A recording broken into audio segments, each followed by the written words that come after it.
영광의 박수를 올려드립시다.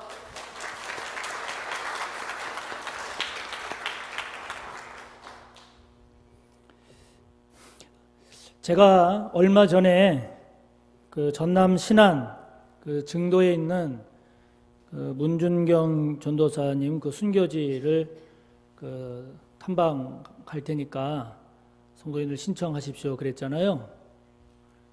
저는 그 딱 신청 이렇게 광고하면 너무 많이 신청을 하셔서 그쪽에 이렇게 그 어느 정도로 올 겁니다. 그것보다 이게 넘치면 어떻게 하나 그 고민을 했어요. 그랬는데 그런 걸 걱정을 하셔서 그랬는지 결과는 완전히 반대로 나와서 4분밖에 신청을 안 해서 이거는 안 되겠다 해서 이제 취소를 했습니다. 그 1박 2일 코스로 개인 회비 5만 원입니다. 그랬더니 5만 원씩 내고 거기를 1박 2일을 가나? 이렇게들 생각을 하셨나 봐요. 그런데 여러분, 신안이면 전남 신안이면 멉니다. 거기 오며 가며 교통비, 또 거기 그 숙박료, 또 한 6개나 7끼 정도 먹는 식대, 뭐 간식 이런 거 합치면 사실 그 반값도 안 되는데 5만 원에 이제 이게 5만 원 이래서 못 가시지 않았나 이런 생각이 들어서 좀 많이 아쉬웠어요. 그런데 여러분 나중에라도 또 그 증도 거기 그 문전도사님 순교지 갑시다 그러면 많이 가세요. 저도 가기 전에는 몰랐어요. 가기 전에는 몰랐는데 막상 가서 보니까요 그 증도라는 섬 자체가 예뻐요. 그리고 하루 정도 이렇게 돌아보기에 참 좋아요. 이걸 어떻게 설명을 해야 되나? 가봐야 목사님이 이래서 여기가 좋다고 했구나 이제 아실 텐데 하여튼 가서 보면 증도라는 섬 자체가 참 괜찮아요. 뭐 공기는 물론이고 경치도 그리고 거기 여러 가지 있어요. 참 좋아요. 섬 자체로도. 뿐만 아니라 거기에 가면 짱뚱어라는 게 있어요. 여러분 아세요? 짱뚱어. 전 거기 가서 처음 봤네요. 또 이걸 어떻게 설명을 해드려야 되나? 하여튼 신기해요. 저 생선이 갯벌에서 막 다니는데요. 되게 신기해요. 이렇게 보면. 근데 그게 거기서 많이 나니까 그걸로 이제 짱뚱어탕 이제 별미도 이제 하게 되거든요. 그래서 이제 그것도 이제 별미인데 이제 그런 것도 그것이지만 이제 무엇보다도 이 증도라고 하는 이 섬이 주는 가장 중요한 것은 문준경 전도사님이라고 하는 우리 교단이 낳은 이 전도자 그리고 이 순교자의 영성을 만날 수 있는 곳이기 때문에 그것이 가장 중요한 의미를 지닙니다.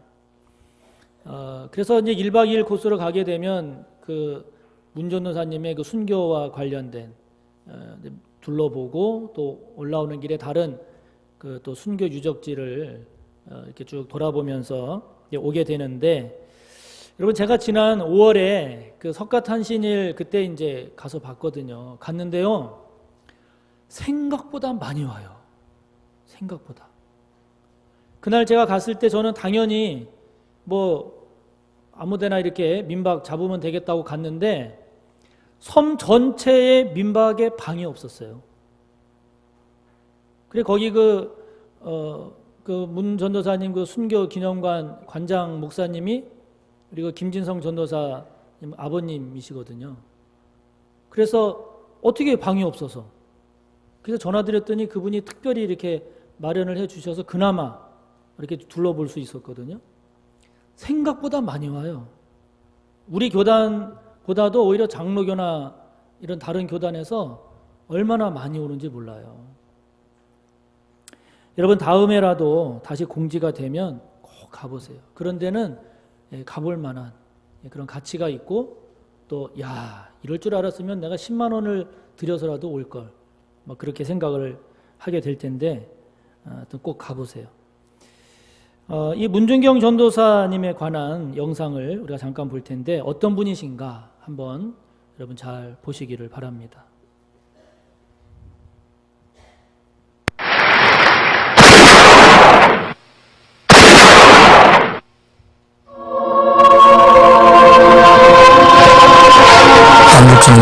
한창이던 1950년 10월 어느 바닷가 모래밭에서 날카로운 총성이 울려 퍼졌다. 섬마을 사람들에게 복음을 전하다가 북한군에 의해 순교의 피를 흘렸던 문중경 전도사. 주님, 내 영혼을 받으소서. 이런 믿음의 고백을 마지막으로 그녀가 남기고 간 것은 밝고 다른 고무신 한 켤레였다.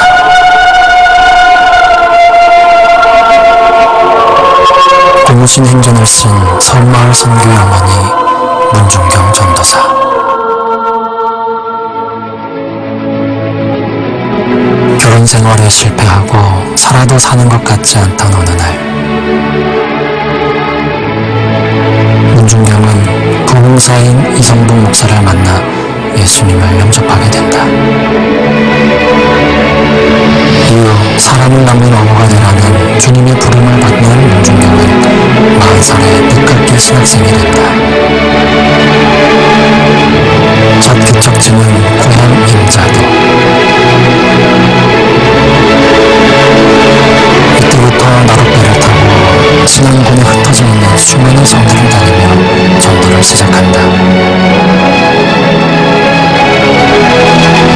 힘든 사람들을 치료해주고 육지를 오고 가며 주민들의 부탁을 들어주고 만나는 사람들에게 찬양을 불러주고 기도를 해주고 복음을 전하고 1년에 고무신 9켤레가 닳도록 울퉁불퉁한 돌길을 걷고 또 걸으며 자나깨나 선교에 앞장섰다. 그러자 그녀가 가는 곳마다 기도처가 되고 사람들이 모여들면서 교회가 세워지기 시작했다. 신안군 일대 100여 개의 교회 개척, 그중 증도에서만 11개의 교회 설립, 증도 중인 90% 이상을 전도 복음화. 예수님의 증인으로서 땅끝까지 복음을 전하며 세상의 빛과 소금으로 살았던 문중경 전도사.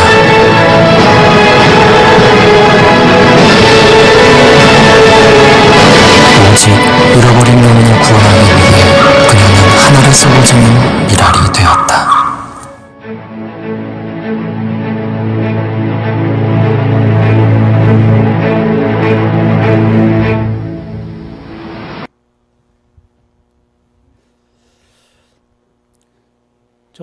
문중경 전도사님은 1891년에 전남 신안에서 또 거기에 있는 그 작은 섬에서 이렇게 태어나셨습니다. 1908년, 그러니까 17살 되던 해 중매로 얼굴도 보지 못하고 이제 결혼을 했는데 이 남편 되는 분이 저렇게 외지로 막 다니셨던 그런 분이셨나 봐요. 그래서 뭐 결혼 생활이랄 게 없었어요. 그래서 이제 여기 영상에서는 이제 결혼 생활에 실패하고 이렇게 나오는데, 그러니까 정상적인 가정 생활을 하지를 못하셨어요. 또 남편은 이제 목포에 나가서 생활하면서 거기서 이제 막 이른바 첩이죠. 여자 두고 자녀까지 낳고 막 이러다 보니까 뭐 이분이 뭐 삶에 아무런 이제 뭐 소망도 이게 없잖아요. 그렇게 이제 외롭고 고달픈 삶을 이제 살다가 이것도 영상에도 나오지만 그 이성복 목사님을 만나게 됩니다. 여기는 이성복이라고 오타인데요. 영상에서는 이성복 목사님, 우리 교단의 굉장히 유명한 부흥사 목사님이셨죠. 그 목포에 있는 그 북교동 성결교회에서 이제 이성복 목사님을 만나면서 문중경 전도사님의 인생이 바뀌어요. 거기서 이제 주님 영접하고 인생이 바뀌면서 이제 나의 모든 인생을 내가 주님 위해서 헌신하리라. 그리고 나서 그 전도의 열정이 시작되는 거예요. 개인을 만날 때마다 또 집집마다 다니면서 이제 전도를 하는데 그 증도 그쪽 가면 섬이 여러 개 섬이 있잖아요. 그러니까 막 섬들마다 구석구석 다니면서 그 전도를 하시는데 아까 영상에도 나오지만 1년에 고무신이 9켤레가 닳도록. 이분이 구석구석 다니는데 찬양을 잘하셨대요. 그러니까 그 당시에 뭐 악기가 있습니까? 또 무슨 뭐 이렇게 음악을 들을 기회가 없으니까 이분이 막 찬양을 하면 이렇게 한두 사람 이렇게 모이면 거기서 복음을 전하고 기도하고 이러면서 이제 그 전도를 계속 하신 거예요. 주님을 만나고 이제 세례를 받고 집사직분을 받으면서 이제 내 인생을 주님 위해서 내가 헌신하고 죽을 때까지 내가 복음을 전하겠다 이렇게 다짐을 하고는 영상에도 나오지만 늦깎이라고 그러는데 이게 40세. 여러분 그 당시 40세면 얼마나 여성으로서 나이가 많을 때입니까? 지금의 그 서울신학대학교 전신인 그 경성 성서학원에 이제 올라와서 이제 신학을 공부하게 되는데요. 방학이 되면 다시 고향으로 내려가는 거예요. 고향에 내려가서 거기서 막 복음을 전하는데 신학교를 졸업하기도 이전에 이미 이제 교회를 개척하고 그래서 어떤 때는 복음을 전하는 전도자로 또 이분이 그렇게 열심히 기도하고 전도하다 보니 신유의 은사도 받으셔서 병든 사람 막 치유도 하고 또 영상에도 나오지만 거긴 다 섬들이니까 어떤 때는 우체부 역할도 하는 거예요. 그 주민들 그 편지나 이런 거 소식 전해주는 또 어떤 때는 짐꾼 노릇도 하고 어떤 때는 선생님 역할도 하고 어떤 때는 아기 낳을 때 산파 역할도 하고 그러면서 막 구석구석을 다니면서 그렇게 열정적으로 복음을 전하고 교회를 개척을 해나갑니다. 그래서 영상에도 나오지만 증도에 11개 교회를 개척을 해요. 여러분 유튜브 들어가셔서 관련된 영상을 보면 그 섬인데도요. 지금도 주일날 이렇게 모여서 예배드리는 교회들을 보면 연세 드신 분들이 모이긴 하지만 여러분 얼마나 많은 성도님들이 교회에 나와서 예배드리는지 몰라요. 그 섬에서. 1943년에 우리 교단이 그 재림교리 때문에 일제에 의해서 강제로 교단 자체가 폐쇄가 됩니다. 근데 이때 이제 문 전도사님도 그 목포경찰서에 끌려가서 고문도 당하고 그러거든요. 그러다가 이제 50년에 한국전쟁이 일어나잖아요. 근데 이제 인민군이 거기까지 내려오니까 거기에서 이제 목포로 전도사님이 이제 피신을 가게 됐는데 그 이후에 다시 이제 국군이 이제 북으로 이렇게 밀고 올라오잖아요. 그러니까 이제 증도에도 국군이 이제 들어간다 하는 이 소식을 듣고 문 전도사님이 증도로 다시 들어간 거예요. 근데 다 말렸어요. 지금은 너무 이르다. 지금은 들어가면 위험하다. 그런데 이 문 전도사님이 지금 그 섬에 성도들이 있는데 한시라도 빨리 한 사람이라도 돌봐야 된다고 그러면서 이제 그 증도로 들어갔다가 인민군에게 잡힌 거예요. 잡혀서 그 섬 사람들하고 같이 이제 그 순교의 현장으로 가는데 그 증도에 가면 그 문 전도사님이 순교 당하신 그 순교지도 있고 그분이 평상시 기도하셨던 기도처도 있고 그렇거든요. 그래서 그 순교의 현장에 다 끌려가서 한 명씩 이제 그 처형 당하는데 이 문 전도사님에게는 인민군들이 이 여자가 새끼를 많이 깐 씨암탉이라 그러면서 그냥 막 몽둥이로 내려쳐서 순교하시게 되는데 그 마지막 그 순간에 이 문 전도사님이 나는 죽여도 좋은데 이 사람만큼은 꼭 살려달라 제발. 그게 누구냐면 수양딸 삼은 그 백정희 전도사님이라고 이 사람만은 제발 좀 살려달라 애원을 하셔서 그 말을 남기고 아까 영상에도 나오지만 주님 내 영혼 받으시옵소서. 그걸 마지막으로 총살 당해서 이제 순교를 당하시게 됩니다. 그런 얘기를 이제 나중에 이제 그 백정희 전도사님이 이제 증언을 해주셔서 아 그렇게 순교 당하셨구나 하는 것을 이제 알게 된 거죠. 여러분 옛날에 특히 이런 그 어촌이나 이런 데는 섬 이런 데는 얼마나 미신이 그리고 우상 숭배가 심했습니까? 그런 데서 말씀을 전해서 사람을 전도해서 변화시킨다라고 하는 게 얼마나 어려워요. 근데 영상에도 나오지만 이분이 얼마나 열심히 전도하고 성령의 역사가 있었는지 증도 섬 90% 이상이 그리스도인이에요. 지난번에 가서 진짜 그런가 하고 여쭤봤더니 그 가게 하시는 분한테 물어보니까 지금은 외부에도 많이 알려져서 외지 사람들이 들어와서 그나마 지금 90% 정도 되지 그전에는 100%였대요. 그러니까 이 전도의 열정 그리고 이 복음 전파에 대한 얼마나 뜨거운 그런 흔적들이 있었는지 모릅니다. 그래서 이제 그 증도에 가면 둘러볼 것도 둘러보고 뭐 경치도 좋지만 이런 문전도사님의 그런 복음에 대한 열정, 구령에 대한 열정, 그 순교의 영성, 그 순결을 느낄 수가 있는 거죠. 어떤 때는 전도자로, 의사로, 간호사로, 선생으로, 어머니로, 위로자로, 산파에 이르기까지 마지막에는 목숨을 바치면서까지 믿음을 지키고 복음 전파에 헌신했던 여러분 이런 이 문전도사님의 이런 순교의 영성 이것은 하나님께서 우리에게 주신 아주 소중한 신앙적 유산이기도 하고요. 오늘을 사는 저와 여러분이 결코 잊지 말아야 될 신앙의 모델이 아닐까 하는 것입니다. 오늘은 말씀드린 대로 우리 교단이 지키는 순교자 기념 주일입니다. 박해나 압박 가운데서도 믿음을 지키기 위해서 심지어는 목숨을 바친 순교자들을 기리고 그들의 영성, 그들의 신앙을 본받기 위해서 지키고 있습니다. 오늘 우리가 함께 본 본문은 우리가 잘 아는 다니엘의 세 친구들에 관한 이야기죠. 이스라엘, 좀 더 구체적으로 말하면 남유다가 바벨론에 망하고 많은 사람들이 바벨론의 포로로 끌려갈 때 다니엘도 그리고 이 세 친구들도 끌려가지 않습니까? 그런데 이들이 바벨론에 가서도 우리가 알고 있는 것처럼 신앙을 지킨단 말이에요. 신앙을 지키니까 이들의 신앙을 무너뜨리고 이들을 제거하기 위해서 바벨론 관리들이 이런저런 모함을 하지 않습니까?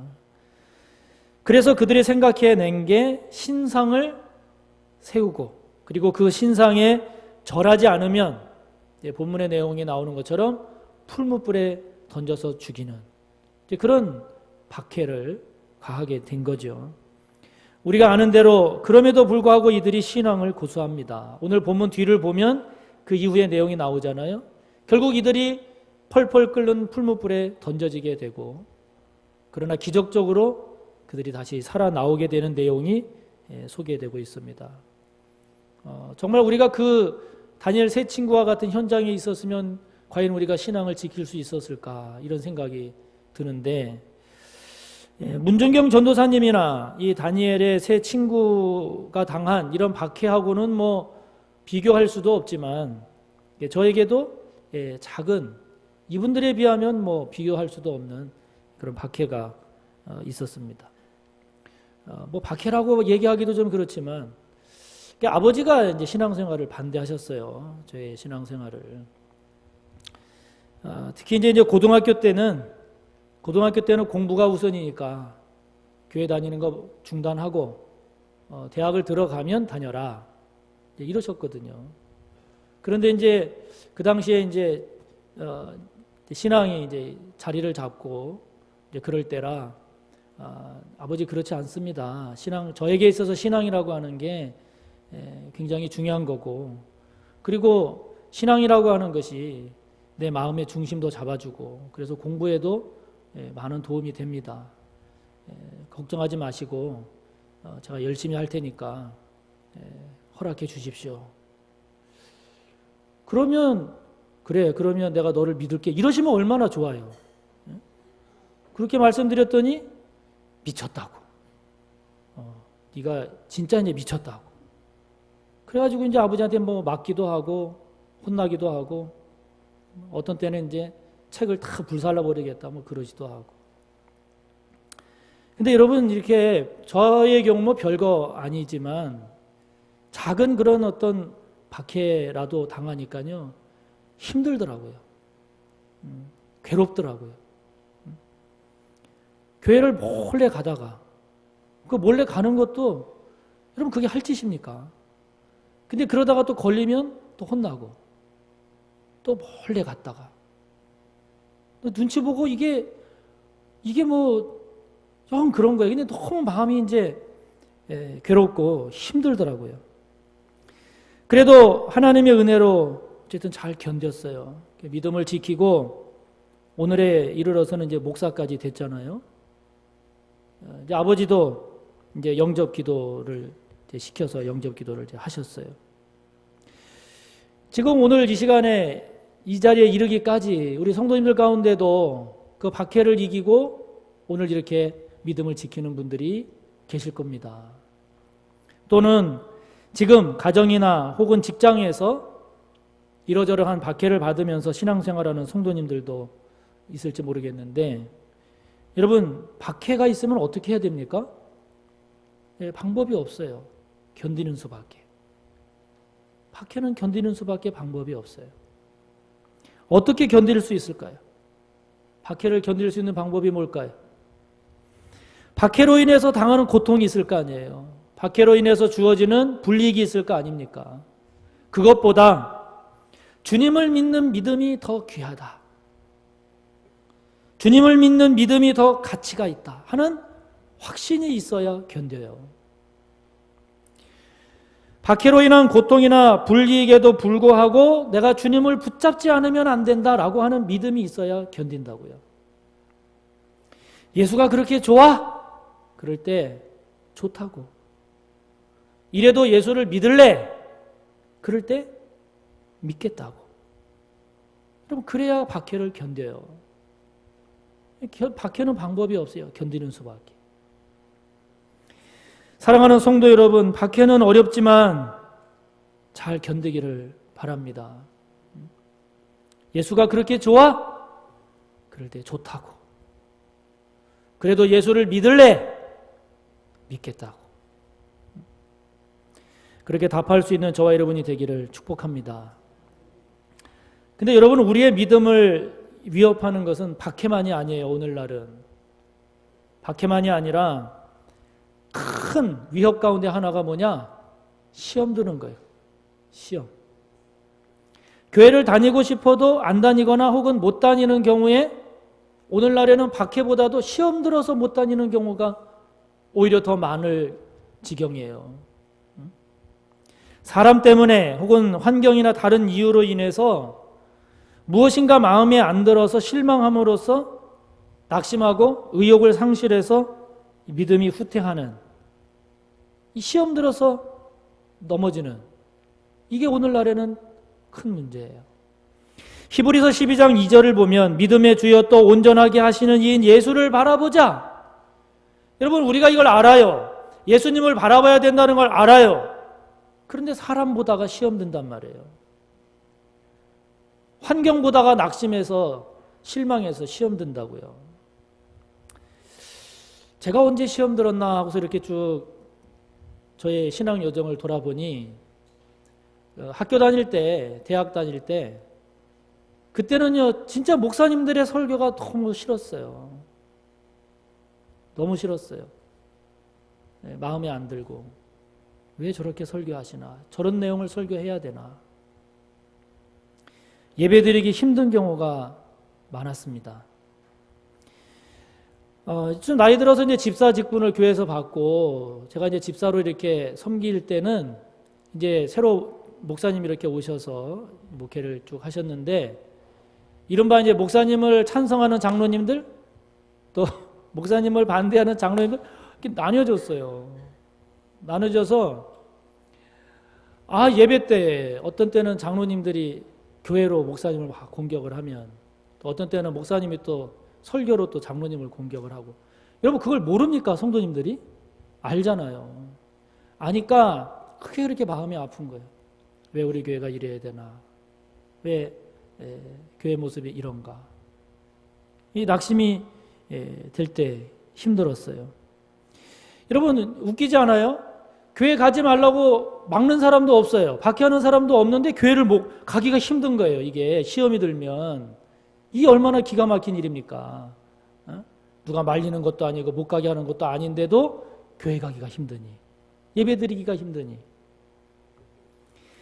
그래도 돌이켜보면 감사한 것은 그래서 그것 때문에 기도하게 되고 그것 때문에 신앙의 본질이 무엇인가 그것에 대해서 더 깊이 고민하게 되고 그것 때문에 무엇이 바른 신앙인가에 대해서 더 진지하게 되고 저 또한 하나님 앞에서 조금이라도 바른 신앙생활 해야 되겠다 하는 두려움, 경외심도 갖게 되었음을 보게 됩니다. 사랑하는 성도 여러분, 사람 때문에 또는 환경 때문에 시험 들어서 신앙이 뒷걸음질 치고 계십니까? 여러분, 우리가 알고 있는 것처럼 정말 예수님께 집중해야 됩니다. 여러분, 사람께 집중하게 되면 100% 시험 들잖아요. 환경도 마찬가지고. 우리가 집중해야 될 것은 오직 예수님입니다. 사람으로 인한 실망감보다도 예수님과의 관계에서 오는 기쁨이 더 커야 되는 거예요. 환경으로 인해서 낙심하고 실망하는 것보다도 예수 그리스도와의 관계에서 오는 감사함이 더 깊고 커야 되는 거예요. 그래야 시험에 넘어지지 않아요. 사람으로 인한 시험이나 환경으로 인한 시험보다도 하나님이 기뻐하시는 믿음, 하나님이 기뻐하시는 삶을 더 깊이 고민하고 그 삶에 집중하며 살아야 시험에 넘어지지 않습니다. 저와 여러분, 시험에 쓰러지지 않기를 바랍니다. 시험에 넘어지지 마시기를 바랍니다. 오늘날 우리의 믿음을 위협하는 또 하나의 적이 있다면 그것은 유혹입니다. 마음을 주님께로 향하지 못하게 하는 유혹, 우리의 발걸음을 성전으로 향하지 못하게 하는 유혹. 여러분, 유혹이 우리의 신앙을 위협해요. 오늘날은 돈 없으면 아무것도 못 하잖아요. 돈 없으면 뭐 아무것도 아니다라는 이런 생각 때문에 오늘날은 돈이 하나님이에요. 돈이 신입니다. 돈이 우선입니다. 돈이 유혹하면 양심도 신앙도 힘없이 무너지는 것을 우리가 많이 보지 않습니까? 쾌락도 큰 유혹입니다. 성적인 쾌락의 유혹뿐만이 아니라 요즘에는 여러분 좋은 것이 얼마나 많아요. 가고 싶은 곳이 얼마나 많고 보고 싶은 게 얼마나 많고 맛집이 얼마나 많아요. 우리의 마음을 주님께 집중시키는 게 아니라 우리의 발걸음을 성전으로 모으게 하는 게 아니라 주님으로부터 멀어지게 하는 유혹들이 얼마나 많이 있습니까? 여러분의 경우에는 어떤 유혹이 여러분의 신앙을 위협하고 있습니까? 어떤 유혹이 여러분을 위협해서 아직도 그것을 뿌리치지 못하고 그 유혹에 넘어가고 있습니까? 박해든 시험이든 유혹이든 여러분, 우리의 믿음을 공격하는 이 모든 공격으로부터 우리가 우리의 믿음을 지키려면 어떻게 해야 될까요? 여러분, 이건 복잡한 게 아니에요. 복잡한 게 아니고 방법이 없어요. 예수님이 최고다. 예수님밖에는 더 귀한 것이 없다. 여러분, 이것이 저와 여러분에게 분명해야 됩니다. 주 예수보다 더 귀한 것은 없네. 이 세상 부귀와 바꿀 수 없네. 이 찬양의 가사가 저와 여러분의 진짜 고백이 되지 않으면 어떻게 박해를 이겨냅니까? 어떻게 시험에 쓰러지지 않습니까? 유혹에 넘어가지 않습니까?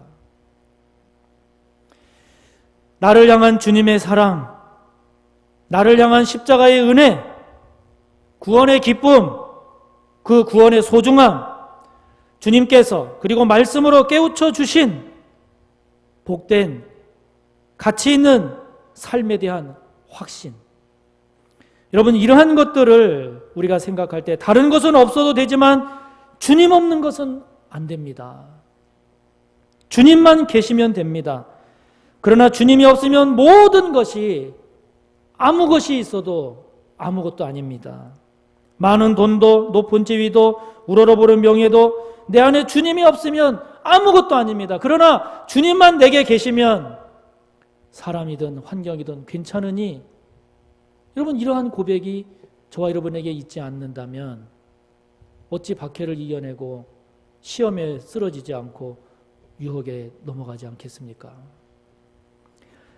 우리가 무엇이 되고 무엇을 한다 할지라도 목숨을 걸고라도 주님을 향한 믿음을 지키리라.